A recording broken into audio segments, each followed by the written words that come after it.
Steve Mort reports on what the end of the program means for the economy of the so-called Space Coast. Titusville, Florida sits just a few miles from the Kennedy Space Center. This area is set to bear the brunt of the job layoffs that are expected to follow the retirement of the space shuttle.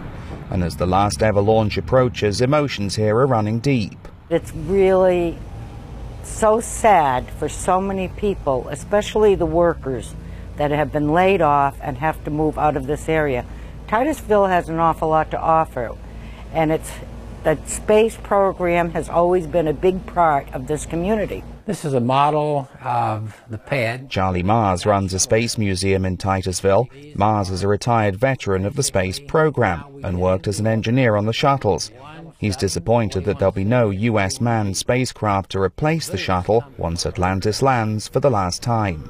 What a shame it's the last one. Should keep going. We've got a proven vehicle, we have a proven test team, proven methodology, a way to put all the procedures together that requires launch, return. What a shame we're just going to throw that away. With the shuttle's retirement, private industry instead of NASA is expected to take the lead in carrying cargo and astronauts into orbit.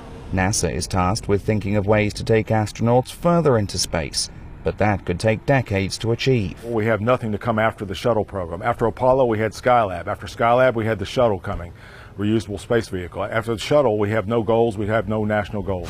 An estimated 9,000 jobs are on the line when the shuttle program ends, but this community weathered the end of the moon missions in 1972, and some residents say they've seen it all before. People here in Titusville, especially since they were most hit after Apollo, they're looking at something that says, well, maybe it's not going to be as bad as Apollo, but it's not going to be good by any means.